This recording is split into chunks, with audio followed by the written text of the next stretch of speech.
Good morning, pregame crew. How are y'all doing? It is Wednesday, February 16th, 8:23 a.m. Eastern, 6:23 a.m. Mountain Time. I'm Chart Gal Lori, and you have found yourself at the pregame show. Good morning, audio visual check, please. Good morning, Greg, Cambridge Motors, Matt, Lisa, Dino, Mao, Amira, Asia, Topher, Mary, Blue Dog, Andre, George, Raj, Glaz, JP, Mustang, Anu, Chuck, thank you, Chuck. Hey, Andy. Good morning, Aaron. Don't y'all feel like a family? Like, I just saw 20 names right there. Y'all have been with me like almost from the beginning, which we started last April 1st on April Fool's Day. We got an anniversary this year of the pregame show. We need some merch, right? Yes, Dino, I have been posting about the Snap Triple Daily Inside Bars over and over and over and over. It's right here. Queen of the Mountain Trade. I will be going over my thoughts for sure. Good morning, awesome. Hi, JV, Dino, Night Truck, Agent, Veronica, Jorge, Rob, Lamb. Lamb, is that the same Lamb that asked me about Snap yesterday, midday? I want to give you credit for that. Hey, my girl, Tammy. Luciano, yes, we're family. Son, Jay, Rock, Karkuki. Okay, we need merch. Awesome, good. We're on the same page. I'll look at Penn for Cambridge Motors. Let's look at it. And if you'll notice, I always at least try to scan out to the daily, if not the weekly, when I'm looking at these charts. So we do have a potential weekly bear flag. Nice bounce off the bottom, but there is potential for a lower high compared to 53.36, and we have enough room for a higher low. Volume is waning. We have a daily inside bar resistance 49.99, support 47.39, excuse me, that's a weekly inside bar that's forming. And on the daily, we have a clear uptrend. So 51.71 is your resistance. We're bouncing off that daily 50 MA, which y'all know I like. But odds favor, we're not going to get through that 53.36 on first try. On the hourly, we're not overbought, and your support is 49.09. Resistance 51.13. Awesome. Dammy.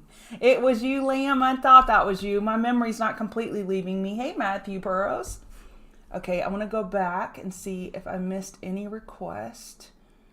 I saw Penn. We got that one done. We'll talk about Snap. Okay, let's look at Peloton. Our John's charts in our room was looking at Peloton today as one of his trade ideas for our inside bars. So we do have this tightening range. Let's look at it on the 4 hour. Yeah, pretty tight.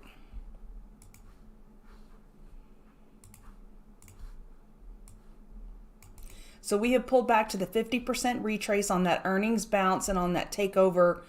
It wasn't news, it was rumor, right? And then the new CEO. So 31.78 is at 50% retrace. We're stuck between the daily 21.8 EMA and the daily 50 EMA. We closed yesterday with essentially an inside bar.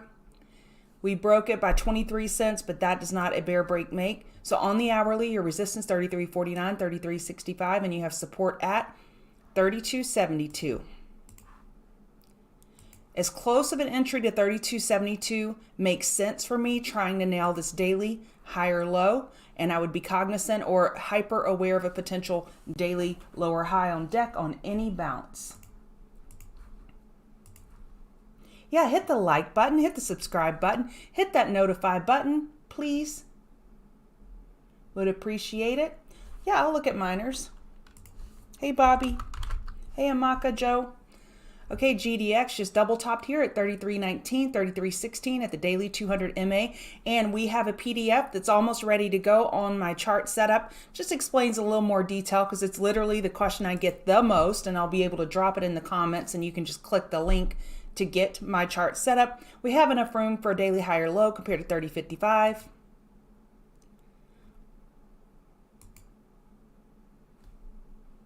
We're getting over yesterday's high of 32.62. We hit 32.72 in pre-market, but we need to do it during regular trading hours or it could be a top fish level. And 33.16 is your next resistance. I would love to call this daily a cup and handle here, The cup, of course, is super wonky, but you want to be coming up from a bullish pattern, and a cup and handle is a continuation pattern, not a reversal pattern. You don't typically go into a cup and handle from sideways action. So I don't like that concept. So I'm trying to push that out. And on the weekly, it could be some type of falling wedge. And of course, you need gold to behave, and we'll go over gold.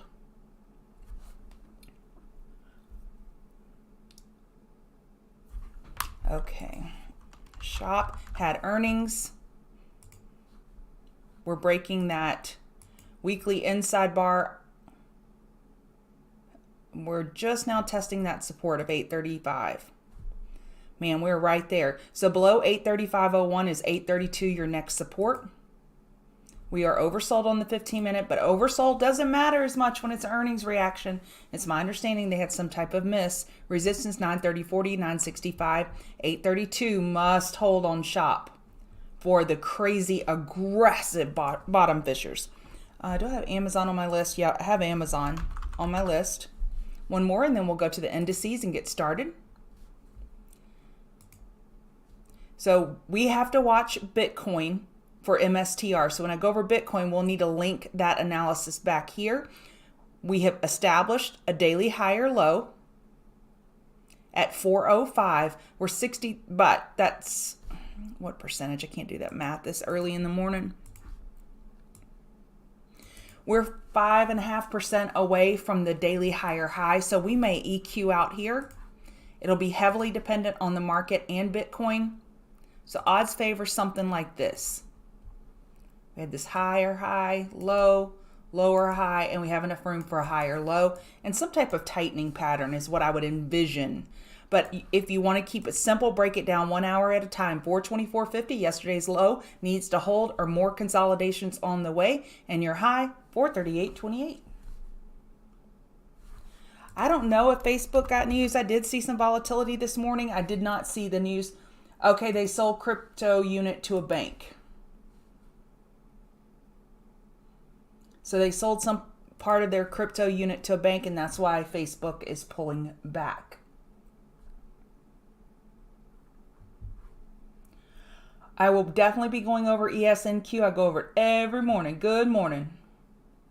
I am not concerned a lot about the Fed minutes at all.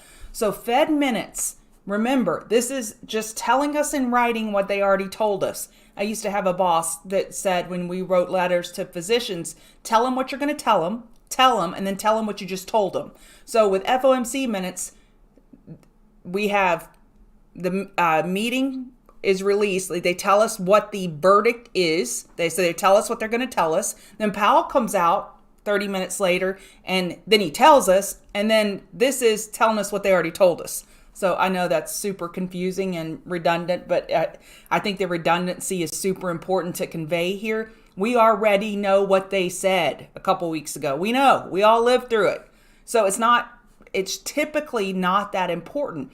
Now, if there is a surprise in there, and I don't know what those surprises could be, excessive tapering, for example, or even less accommodation, like an adverb or adjective measuring the amount of rate increases or tapering or accommodation, that could be a surprise to the market today.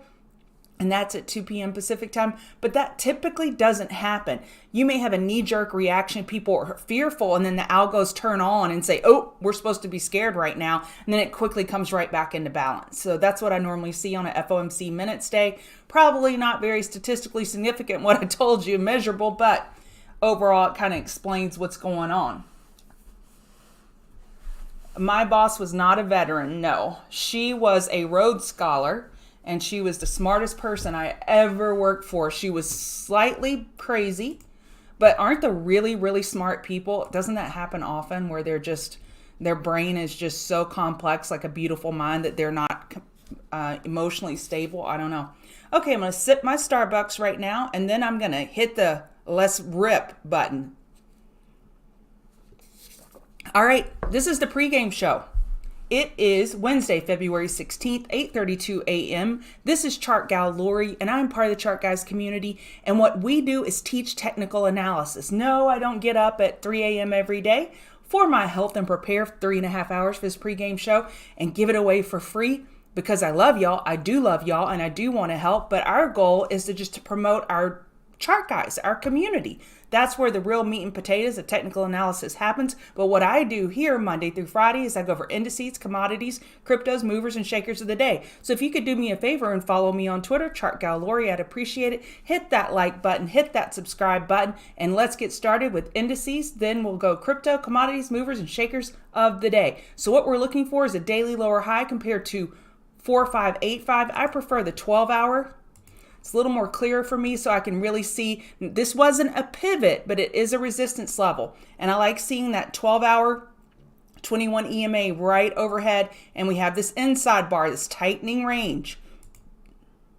So on the 4-hour, this area that I've highlighted, aggressive bears will be looking to short. So it's kind of like the same tail that we've been having. When we bounce overnight and we wake up to a little bit higher situation, which we're down $3, so we really didn't bounce, but we bounced yesterday. Now, where are we? Aggressive bears, I think, have the upper hand here with this clear level from Mars staring us in the face on this 4-hour and 12-hour. So on ES, you have a resistance at 44.83, then 45.20. You have support at 4436. And 4381. NASDAQ. Oh, Android phone. Thanks, Adam. I appreciate it. I really appreciate it. So right now we are looking for, again, I like the 6-hour or the 12-hour really clears it up for me, either or. We have resistance on NASDAQ 14668. And then this level becomes the key level here in our 4-hour puzzle piece. 14767 and I'm going to tell you a couple things I'm watching, and I'm going to show you my notes. I had a lot of green juice this morning, the athletic greens I told you about yesterday, and I had a lot of coffee, and I'm feeling like myself. So if this is your first time at the pregame show, you are getting stirred up hyper Lori. Sorry, but that's just what you get today. All right, so 12-hour lower highs are on deck for ES and NQ. VIX, a potential 2-hour bear flag. If that bear flag could roll over, that would help the market. And I'm particularly watching RTY for any consolidation clues since it's been our recent canary. RTY has been stronger, showing us that this bullishness could continue. So RTY and Apple. I should have typed Apple here because y'all know key chart. Hey, Chris, how are you? All right. Oh, Snap is dropping pre-market, darn it. Stock futures is just where the stock market trades 23 hours a day. And then when we wake up, we have SPY and QQQ ETFs that match up to those futures. Futures are the mama, and the CFDs or the actual ETFs, those are the babies. The mama controls it because the volume has way more volume in futures than they do the ETFs. Okay. So Apple's a key chart and RTY is a key chart. Those are our two keys for the day. And I definitely want to go over P-call ratio, closed out at 0.75. Not enough people are fearful. So I'm going to show you my market internals here for just a second. So I want you to look at this P-call ratio. So I watch some market internals. This is me reading the room. I'm reading market sentiment and I'm trying to figure out, okay, what is the market telling me? What are the computers doing? The algos. What is the market's overall sentiment? So a P-call ratio measures the amount of puts to calls. So we have 75, we closed yesterday with 75% more puts than calls. Yes, that means people are looking more bearish than bullish, but I like to use P-call in a contrarian way. I want P-call to be extended. I want P-call to be up here at 0.95, where we're having twice as many puts to calls. Then I know the boat can get tipped to the other side. I'm looking for everyone to get on one side of the boat. And right now, we have just a little more weight on the bearish side, and that tells me not enough people are afraid in this market, and that gives me an overall bullish lean. So I'm sorry if I went too fast. You may have to rewind that because, again, I'm a little speedy this morning. But if you look at the put-call ratio, is a measurement of puts against calls. If traders are buying more puts than calls, it signals a rise in overall bearish sentiment. I like to use it for contrarian. An extremely high put call ratio means the market is extremely bearish, and so the contrarian can be looking bullish, and vice versa. We don't have enough scared people for the market to roll over yet, and that has me looking bullish in the temporary where we are right now. And then on Chart School, you can look at the actual ratio and how they calculate it, but just wanted to go over that just ever so briefly. So just people are not scared enough. So on NASDAQ, I gave you those levels, RTY. Okay, so RTY, again, where is so the yellow line is the 50 MA, all right? I'm going to get rid of the 200 MA. It's a little noisy. And I don't like when I get those love notes from y'all saying, your chart's too busy. It frustrates me. Okay. So on the 4 hour, where is the yellow line? The 50 MA and the 8 and 21 below us. 1, 2, 3. What is that? Layers of cake or concrete below us supporting price. Look at NASDAQ. Where's our 50 MA? Overhead. We're actually in a smush zone. We're squeezed in between it. ES, we have 50 MA overhead. YM, we have 50 MA overhead. So RTY is still our strongest. And it got through that high spike of February 11th, where names like ES, February 11th, has not. NASDAQ has not. So if RTY is our canary, does that mean that when that 2 hour bear flag of VIX potentially rolls over, will we get through these February 11th highs? Possibly. But if RTY cannot continue its charge higher and it loses its hourly uptrend, then Rutro, we have a problem. So key hourly support is 2067. I'm going to put an alert there. I want to know when our leader potentially loses this hourly higher low. I want to know. So on the 4 hour on RTY, you have resistance up at 201390, the high of February 10th. YM is much weaker, looking for a 12 hour lower high relative to 35330. So your more current resistance 35017. Yeah, hit the like button. And then support 34722. So on VIX, I'm watching this 2 hour. Sorry for all the various time frames. It just helps with clarity. We have a potential 2 hour bear flag. We want this to melt like an ice cream cone on August night. We want it to roll over. So right now we have a 2 hour inside bar to watch on VIX, and we're trapped below that 50 RSI. We want this to roll over and lose that 2 hour 50 MA. So I'm watching that. Bitcoin has an hourly EQ. I don't like Bitcoin right now. 2 hour EQ. I don't like Bitcoin. I know y'all know me and y'all know what I think this is. It's not neat, but this is a diamond bearish reversal pattern. The way that it got a higher high, then went straight to a lower low, then EQs out on the right side. That is a classic diamond bearish reversal pattern. Let me say it again. We get that high, low, higher high, then straight to a lower low, which sometimes indicates a megaphone, but in this case, and then we EQ out on the right side. The equilibrium on the right side changes it from a potential megaphone to a potential diamond bearish reversal pattern. Let me say that again. When you have a high, low, higher high, lower low, that sets you up for one of two things: a megaphone broadening formation pattern or a diamond bearish reversal pattern. And what changes it on this right side is, do we have an equilibrium? And we have an hourly equilibrium that's breaking bear. That gives us a potential diamond bearish reversal pattern. It's confirmed if we lose 4367779. And then Ethereum, we're losing that out. We've lost this other support of 3105, and it doesn't have as clear of a diamond look, but your next support, we've lost 3093, is 3089. I will be going over Tesla today. You're in luck. So on gold got that weekly higher high. Wow. Why did I not notice that?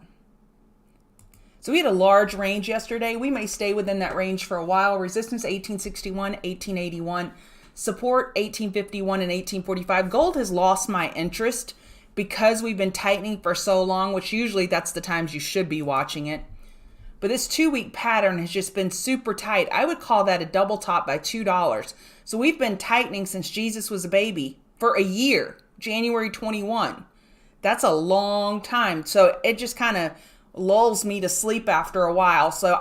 Which tells me I don't need to be sleeping on gold. Actually, that looks like a diamond bearish reversal pattern right there on the 4 hour. Oil inventory this morning at 10:30 a.m. We are looking for a 4 hour lower high and a daily lower high.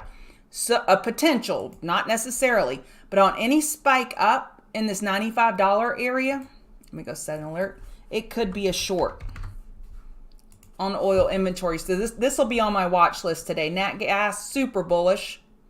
Been pushing pretty hard. However, we have not hit that 50% retrace from the swing high of February 2nd to the swing low of February 11th. Okay. So we are almost at that 50% retrace at 4724. We have nat gas inventory tomorrow. Let's see, the 4 hour doesn't have a lot of runway left, meaning we're overbought. So we are definitely overbought on the 4 hour. So I would be looking the other way on nat gas and careful not to run in front of this bull train. You have 30-minute inside bars. Yesterday I was live midday and I went over a live trade. I took a NASDAQ short and I did it based on a resistance on looking for, I think it was a 4 hour lower high. And I used 2-minute inside bars for a 4 hour trade and I got 100 points to the downside on NASDAQ. So I went over that live and I took the entry while I was live and let me go show you. Where was I? Right here. I was live right here looking for this hourly lower high compared to 14574 and I watched a 2-minute time period in here. We had a couple inside bars and when we broke to the downside, I used a stop over that temporary high and as my stop and I entered short and I covered around 14450. Looking for that hourly lower high. That was a fun trade to take while live. So that's kind of what we do in Chart Guys community. Apple has me have cause to pause. And I was sure to draw this box down here so I don't forget to mention that we have runway left, meaning we have room to continue on the Apple chart. Not a lot of room. We're at 57 on the RSI on hourly. We have room, we have runway, so don't get too bearish, Lori. And so I went and marked the next level around 17483, 17490. So if we were to get hourly overbought into those zones, I would really be looking for a potential short. But I have an area I'm targeting, and then I need price to pause. I don't just go with my thesis and enter. That is what separates the unprofitable traders to the consistently profitable traders. Traders that lose money all the time or most of the time, those traders trade on thesis only. The traders that are consistently profitable, they have a thesis and they wait for price confirmation, even on the shortest time frame as a 2-minute inside bar, but they wait for confirmation before they enter. That's what separates the big boys from the big girls or big whatever, you know what I mean.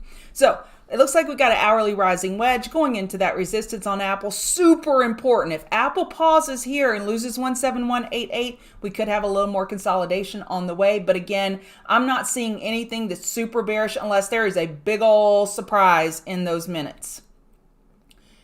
Okay, I have a little bit different take on Amazon. And let me show you why. I typed in the ATR here, but I just want to show you how I get it. So ATR was, and Tammy, I hope you're listening to this one. This is pretty important. Amazon had been running about $75 average true range. I trade Amazon almost every day, so I know this. So $75, $80 in here. It ran like that for months on end. Look here. Well, it was $50 and it picked up some volatility in October. And now look at our ATR, because of course earnings overstated that, but we are at $124. That's the average true range in a day that Amazon typically moves. Now let's go look at yesterday. Yesterday we had a daily inside bar and we moved about $68, almost a little more than half. So let's say 55% of an average daily true range. That tells me we have some compression, some price compression, because that contains those bulls and bears. And that means instead of fighting over, if they normally fight over 4 streets, Compton, all these different streets, Dr. Dre Boulevard, they only fought on 2 streets. It was really contained, but it was intense.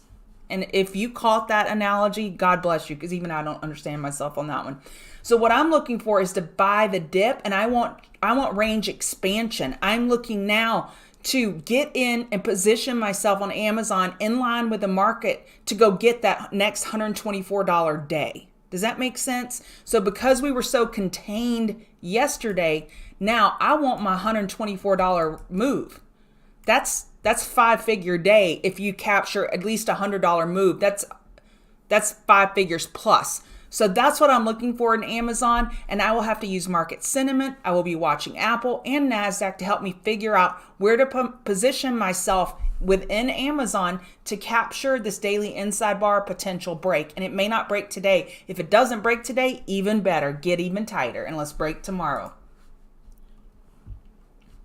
All right.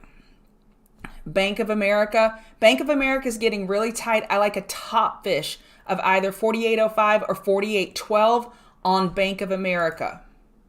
And what I'm looking for is that 4-hour lower high compared to 48.38, and we have a potential 12-hour bear flag right there. So that's why I'm picking on Bank of America, which I'm admittedly always picking on banks. So I just get that bias out there, so I'm aware of it. Bros. So Bros has a potential hourly rising wedge. Do y'all see it? Rising wedge, and we're running into the hourly 50 MA. Now, after hours, Bros hardly has any volume. So I'm not really paying attention to whatever it says in pre-market. I want to see what it does when the market opens, and I'm careful about liquidity because this sucker has big spreads. But I think a short around 54.33, 54.50 makes sense, and stop out quick if you're wrong. If you're going to do dumb stuff, do it faster. Facebook. Okay, Facebook. Well, that's a bust. I was looking for a bottom fish on Facebook for this daily double bottom compared to 215.06. Now we have some news. So I have no setup, 15 minutes oversold, and I don't have a level to give you. Let's see, your next level is 207.11, 207.11. So now I have a thesis. 15 minutes oversold, looking for an oversold bounce, but I have no level to bottom fish. So then I got no trade. Does that make sense? Snap. Steven, I could. It'll probably take about 4 months, but yes, I could. To give a lesson on how I trade options. Okay, so we have daily inside bars on Snap. This is Queen of the Mountain. Oh, RTY is pulling back. So RTY, y'all see how that works? We are testing hourly support now on RTY.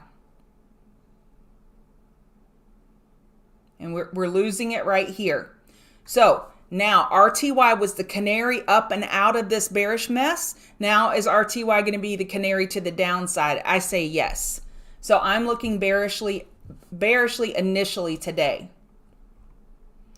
Snap.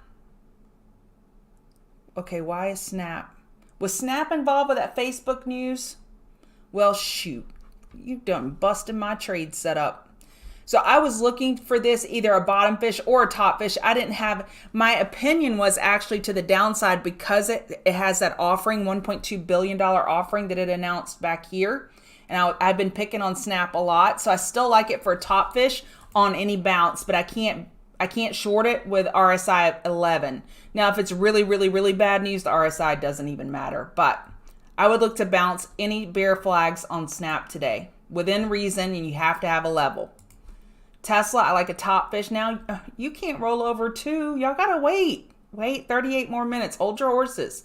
So I like a top fish of Tesla into this area. We're going into that multi-top area in 943. Yeah, Snap is totally ruined. So 943, 946 area. I like a top fish of Tesla. It's not totally busted. You could use the pre-market levels on any bounce for a potential short.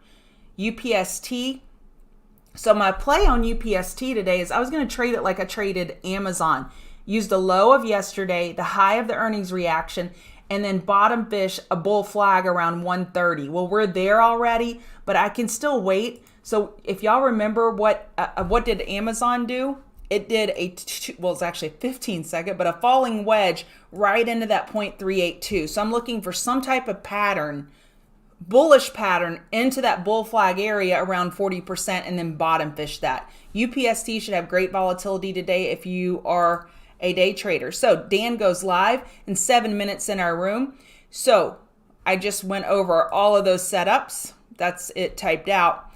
But I really just want to emphasize today, I talked to you about, what do I call it? Y'all know, fishing poles. What's your system? You can't just have a thesis. You must have a system, and that's your edge. That is your edge. So I typed up some well-known edges that I use, some people in our room use, that I thought would be of interest. And I also signed up for TraderView yesterday, and that's TRADER, Trader, and then VUE. I've used TraderView multiple times in the past, and I'd get my trading refined and I would just cancel my subscription. But I feel like I know trading has changed. January, some of my overnight multi-day swings just kept getting busted with the volatility, and I pulled back on that and went back to momentum trading, and it's been going better. So I'm trying to figure out what is my new edge in these new market conditions. What do I do better? I like to do the breaking news trades. I like to do the gap pullback, and there's just a few of these that I like to do that have worked, but which one works better for me? So I downloaded my February 1 to February 15th, my new momentum style, and I've gone through and tagged what type of trade was this, and I'm looking at my data, my win rate's right at 70%, and I'm looking at, okay, which ones do I even have a higher rate of more than 70%? Which ones are less than 70%, and focus on those setups, those edges. Am I looking for high relative volume? If I'm looking for stocks in play that have over 1 million shares traded in the morning or 3 times the normal R ball, what is my edge? And we have to know that statistically. If you were to go play basketball professionally, you're not just going to go tell your coach, hey, I'm a good 3-point shooter, or I'm a good rebounder. No, they're going to go look at your stats. So you have to refine what is your contribution to the game, what is your edge within your business of trading, and hit those edges. We have Devin. His edge is 40% pullback buy at key EMAs from extra large moves using scale and buys. That's his edge. That's his process and his edge. And then if his thesis is wrong, he takes it off. We have Bear Ogok. He does short the rip and OPP. I like bearish diamond reversal patterns. Someone asked about bull flags earlier, which I was kind of talking about in UPST. With bull flags, they're tough, but I typically target those fib areas, the 40% retrace to the downside for a bull flag, to the upside for a bear flag, and watch for those areas for smaller patterns to emerge to confirm that thesis. So I know I'm going super fast, and I am working on another PDF that we can post to our website about these types of edges. These two are my least favorite on the list. I don't like penny stock fades or penny stock pullbacks or penny stocks at all. It's not my thing. And just because it's not my thing I know David Smiley, he's amazing at these. He likes to fade penny stock patterns. He makes a living out of it. He quit a really amazing job just to trade full time, and this is all he does. Oh my God, I'd jump off a very short bridge if I had to trade penny stocks all day. Know thyself. You must know what your style is, what your personality is, and what works with you. And I know what works for me. I know options very well, and I can trade high beta stocks, and if I'm in a long Amazon and Amazon starts getting toppy, I can sell it out of the money call to hedge that and start collecting premium on the pullback, so I'm not losing that position, my great position, but I'm staying in long in case it has a short bull flag. Again, very complicated subjects that I'm just throwing out here, but I thought this may be the most important thing I've ever discussed with you. I've talked to y'all about stair step. I've talked to you about high of low bar, low of high bar. I've talked to you about all these things, but I typed it up with a little more specificity this morning, and I'm going to be using these numbers to tag my trades. Like number 1, it was a breaking news trade, or number 4. And that way I can get some real concrete data on what I'm good at and what I'm not good at. You're welcome, Blue Dog. Just know I care about y'all. Of course, I want you to be a member of Chart Guys. I'm not gonna, pretend like I don't. But I completely adore y'all, and I want you to be successful traders. I think, as Dan says, that 80% or 90% of traders fail. I think that's crap, because prove it to me statistically. There's no study done on what traders succeed and which ones don't. And I honestly believe you don't have to be Einstein type IQ to do this. You need a higher emotional IQ. You need to be consistent, and you need to put the work in, and then the results will follow. So this is Chart Gal Lori signing off of the pregame show. I love y'all so much, and use stop losses.